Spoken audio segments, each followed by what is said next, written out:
இந்தியாவிற்கும் பிலிப்பைன்ஸ் தலைநகர் மணிலாவிற்கும் இடையே நேரடி விமான சேவை தொடங்கப்படும் என பிரதமர் மோடி அறிவித்துள்ளார். ஆகஸ்ட் 13க்கு பிறகு மணிப்பூரில் ஜனாதிபதி ஆட்சியை மேலும் 6 மாதங்களுக்கு நீட்டிப்பதற்கான சட்டப்பூர்வ தீர்மானத்தை பார்லிமெண்ட் இன்று அங்கீகரித்துள்ளது. கடந்த வாரம் லோக்சபாவில் தீர்மானம் நிறைவேற்றப்பட்டது. அதைத் தொடர்ந்து இன்று ராஜ்யசபாவிலும் தீர்மானம் நிறைவேற்றப்பட்டுள்ளது. அவையில் எதிர்க்கட்சிகள் எவ்வாறு செயல்பட வேண்டும் என என்னிடம் பயிற்சி எடுங்கள், ஏனென்றால் அடுத்த 40 வருடத்திற்கு எதிர்க்கட்சியாகத்தான் இருக்கப் போகிறீர்கள் என ராஜ்யசபாவில் பாஜக தேசிய தலைவர் நட்டா தெரிவித்தார்.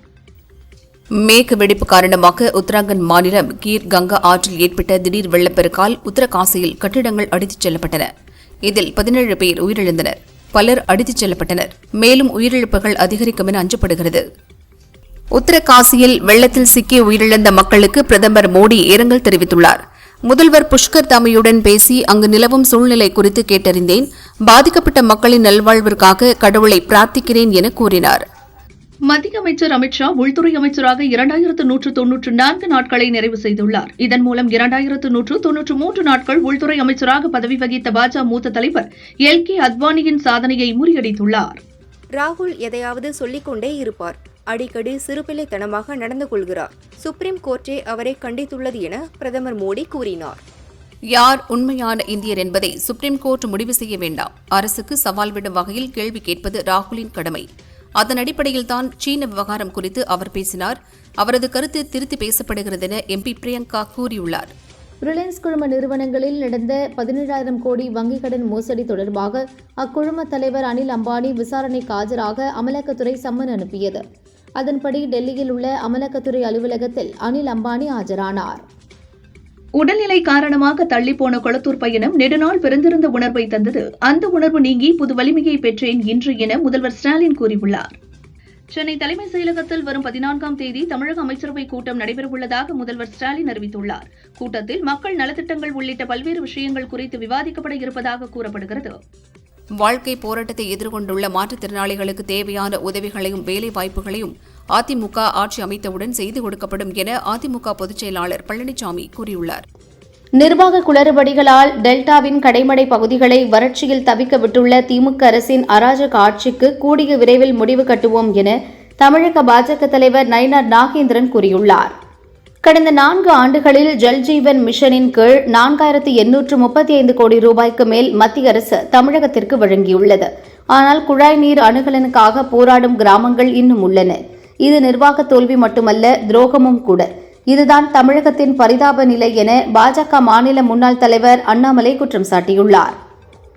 பாமக நிறுவனர் ராமதாஸின் செல்போன் வைஃபை மூலம் சட்டவிரோதமாக ஹேக் செய்யப்பட்டதாகவும் ஹேக்கர் மீது நடவடிக்கை எடுக்க கோரியும் கோட்டக்குப்பம் டிஎஸ்பி அலுவலகத்தில் புகார் அளிக்கப்பட்டுள்ளது. பிசாசை விவாகரத்து செய்துவிட்டு பேயை திருமணம் செய்கிறார்கள். தீமையை வைத்து எப்படி தீமையை ஒழிக்க முடியும் என திமுக அதிமுகவை சீமான் விமர்சனம் செய்துள்ளார். வட மாநிலத்தவர்களுக்கு தமிழகத்தில் ஓட்டுரிமை தரக்கூடாது. நான் இருக்கும் வரை அது நடக்காது என நாம் தமிழர் கட்சி ஒருங்கிணைப்பாளர் சீமான் கூறியுள்ளார்.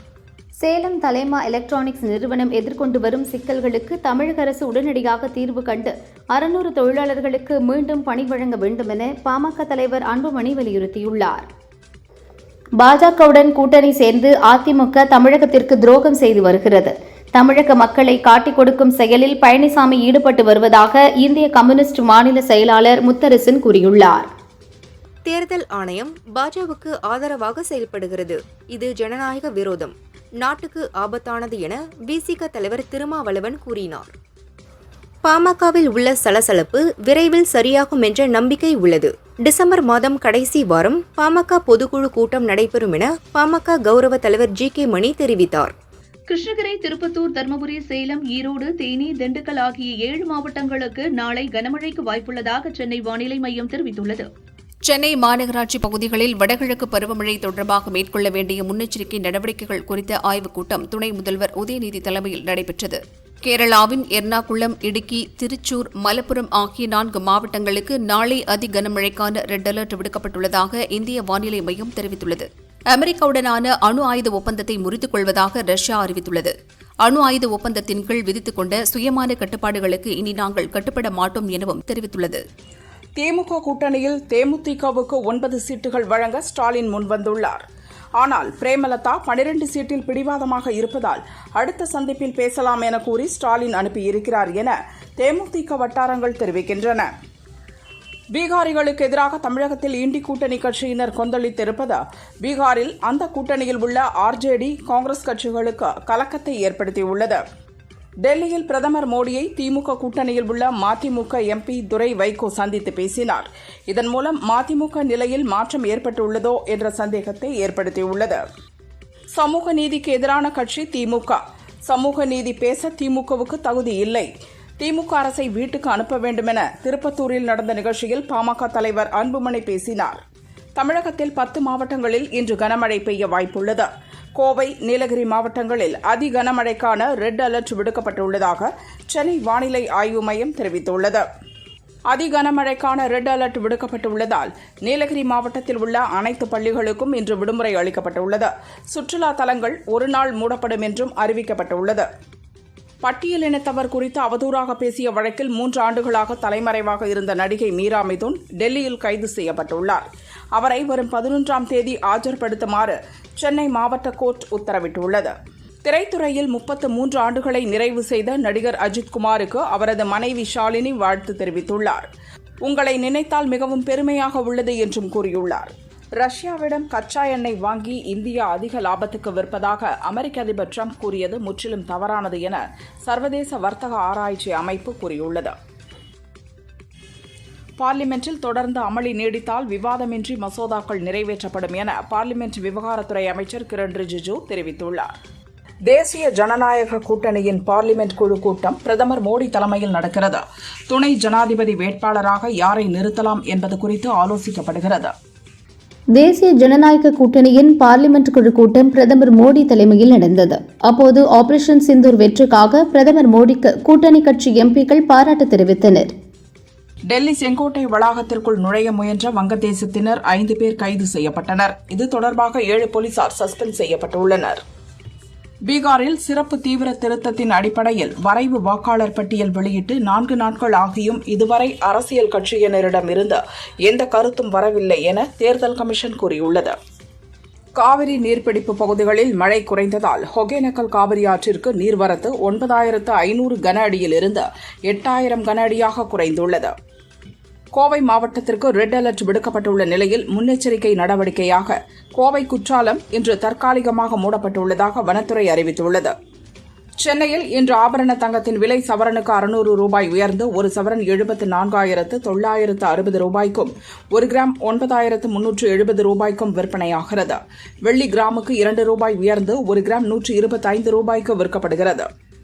நாமக்கல் ராசிபுரம் அருகே கடன் தொல்லையால் தனது 3 பெண் குழந்தைகளை கழுத்தறுத்து கொலை செய்த தந்தை தானும் விஷமருந்தி தற்கொலை செய்து கொண்ட சம்பவம் அப்பகுதியில் பெரும் சோகத்தை ஏற்படுத்தியுள்ளது. மங்களபுரம் போலீசார் தீவிரமாக விசாரித்து வருகின்றனர்.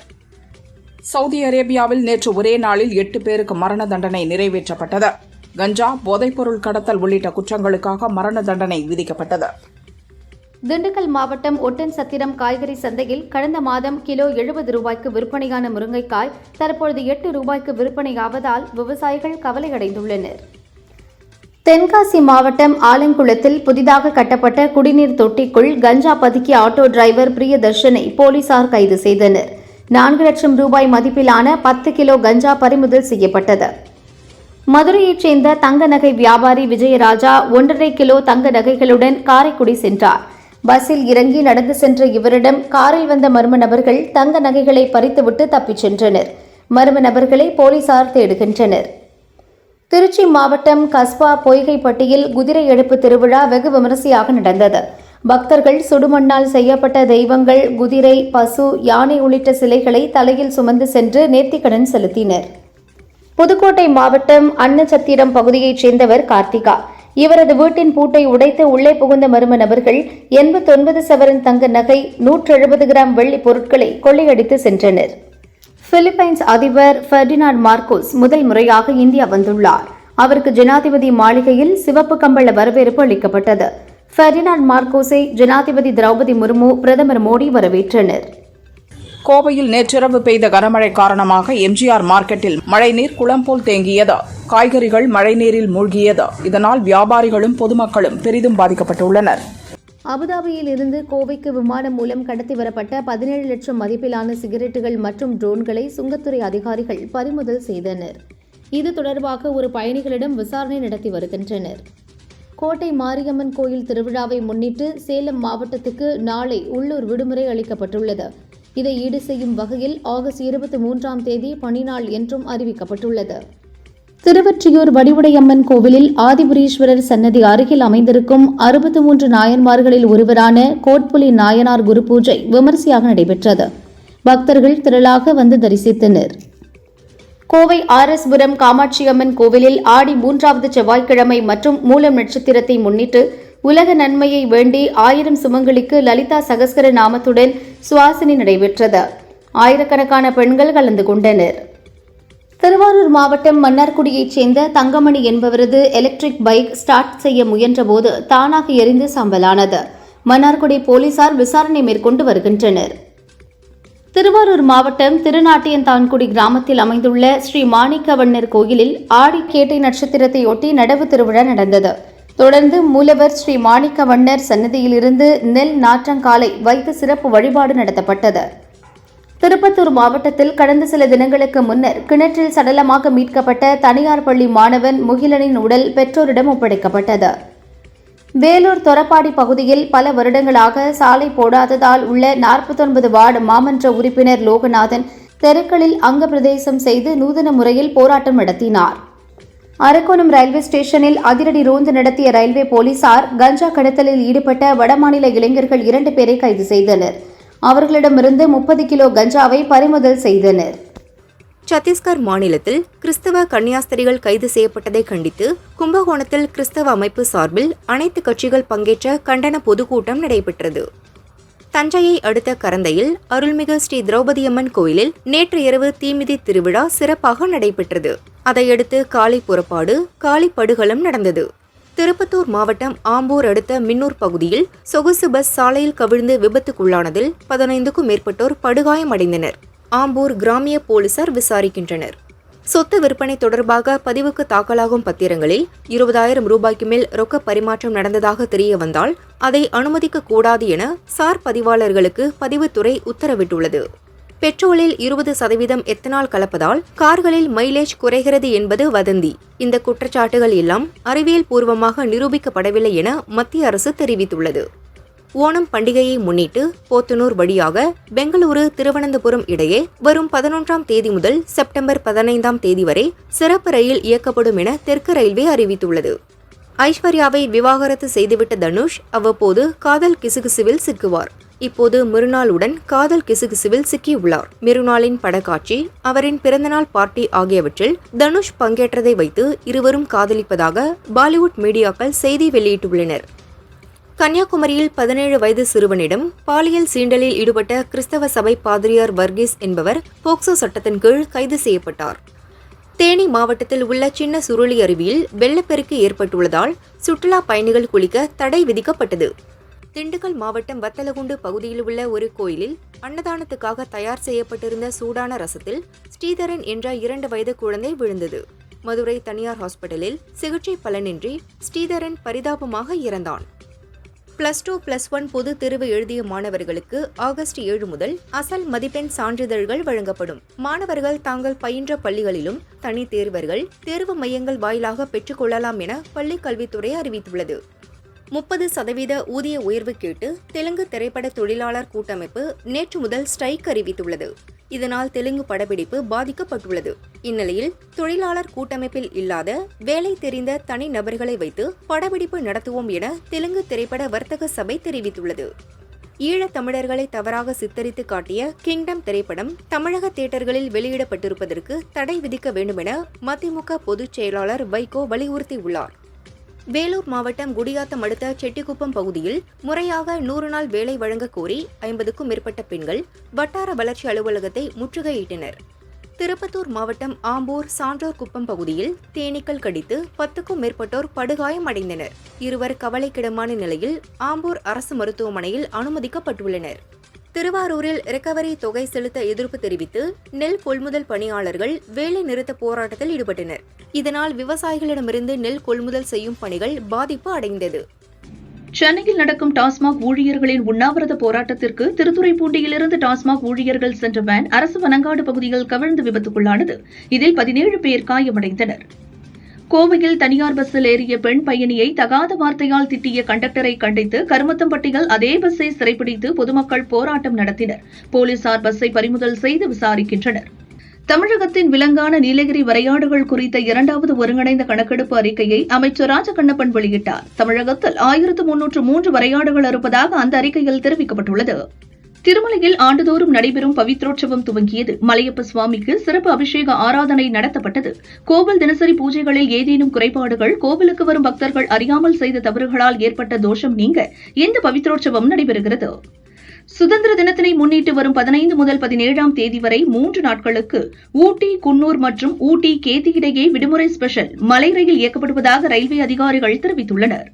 தென்காசி மாவட்டம் சங்கரன்கோவில் சங்கர நாராயண சுவாமி கோயிலில் ஆடி தபசு விழா தேரோட்டம் கோலாகலமாக நடந்தது. திரளான பக்தர்கள் பங்கேற்று சுவாமி தரிசனம் செய்தனர்.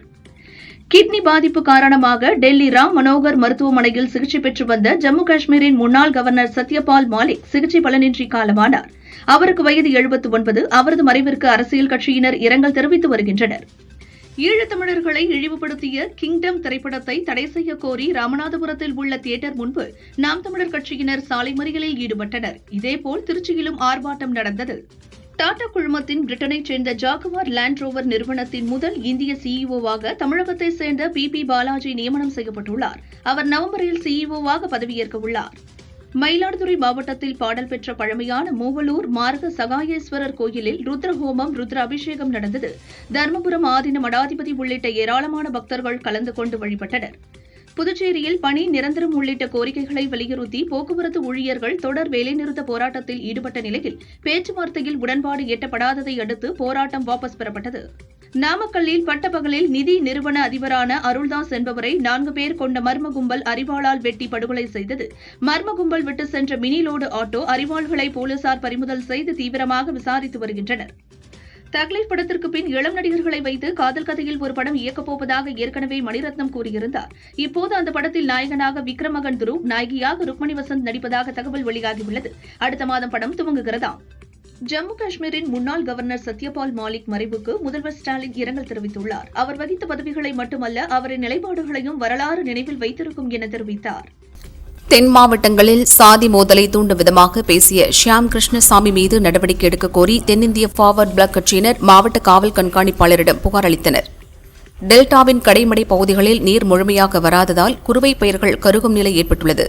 இதற்கு திமுக அரசின் அலட்சியமே காரணம் என்று தமிழக பாரதிய ஜனதா தலைவர் நயினார் நாகேந்திரன் குற்றம் சாட்டியுள்ளார்.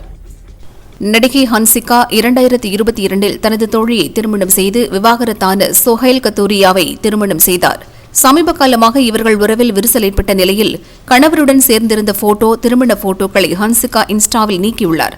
இருவரும் விவாகரத்து முடிவில் இருக்கிறார்களாம். லோகேஷ் கனகராஜ் இயக்கத்தில் ரஜினி நடித்துள்ள கூலி படம் ஆகஸ்ட் 14இல் ரிலீஸ் ஆகிறது. இதில் வில்லனாக நடித்த நாகார்ஜுனா பேசுகையில், எனக்கு புதுமை பிடிக்கும், வித்தியாசமான கதாபாத்திரங்களை செய்ய விரும்புவேன். லோகேஷுடன் பணி செய்ய ஆசைப்பட்டேன். கூலி கதையை கேட்டதும் பிடித்துவிட்டது. ரஜினி இந்த கதையை ஏற்றாரா என கேட்டேன். ஏனென்றால் இதில் நான் நடித்த சைமன் கதாபாத்திரம்தான் ஹீரோவை போல இருக்கும். ஹீரோவையும் வில்லனையும் லோகேஷ் சமமாக சித்தரிக்கிறார். படங்களில் எப்போதும் நல்லவர்களாக நடிப்பது நல்லதல்ல என்றார். மலையாளத்தில் ஹிருதயபூர்வம், தமிழில் சர்தார் 2, தெலுங்கில் தி ராஜா சாப் ஆகிய படங்கள் கைவசம் வைத்துள்ளார் நடிகை மாளவிகா மோகனன். இவற்றில் ஹிருதயபூர்வம் படத்தில் மோகன்லால் ஜோடியாக நடித்துள்ளார். இருவரின் வயது வித்தியாசம் 33. இதை வைத்து சிலர் விமர்சிக்கின்றனர். இதற்கு மாளவிகா, முதலில் இப்படி பேசுவதை நிறுத்துங்கள். நடிகைகளிடம் வயது வித்தியாசம் பற்றி பேசக்கூடாது. சினிமாவில் திறமையை மட்டும் பாருங்கள், அர்த்தமற்ற விஷயங்களை ஆராயாதீங்க என்றார். ஹிருதிக் ரோஷன், ஜூனியர் என்டிஆர், கியாரா அத்வானி நடித்துள்ள ஹிந்தி படமான வார் 2 ஆகஸ்ட் 14இல் ரிலீஸ் ஆகிறது. ஹிருத்திக் கூறுகையில், ஜூனியர் என்டிஆருடன் பணிபுரிந்தது நம்ப முடியாத அனுபவமாக உள்ளது. அவருக்கு எப்படிப்பட்ட காட்சி என்றாலும் ஒத்திகை கூட தேவையில்லை. ஒரே டேக்கில் ஓகே செய்து விடுவார். இது என்னை ஆச்சரியப்படுத்தியது. அவரின் நடனத்தையும் பார்த்து அசந்து போயிருக்கிறேன். அவர் மூலம் இந்த படம் எனக்கு ஒரு கற்றல் அனுபவத்தை தந்தது என்றார்.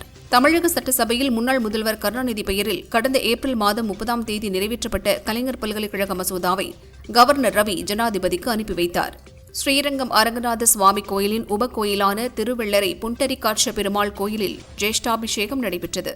வடகாவேரி நதியிலிருந்து தங்கம் வெள்ளி குடத்தில் புனித நீர் சுமார் 12 கிலோமீட்டர் எடுத்து வரப்பட்டு பூஜைகள் நடந்தது. கார் விபத்து தொடர்பாக இரு பிரிவினரிடையே மோதலை ஏற்படுத்த முயற்சித்ததாக தனக்கு எதிராக தொடரப்பட்ட வழக்கை ரத்து செய்யக் கோரி சென்னை ஹைகோர்ட்டில் மதுரை ஆதீனம் மனு தாக்கல் செய்துள்ளார்.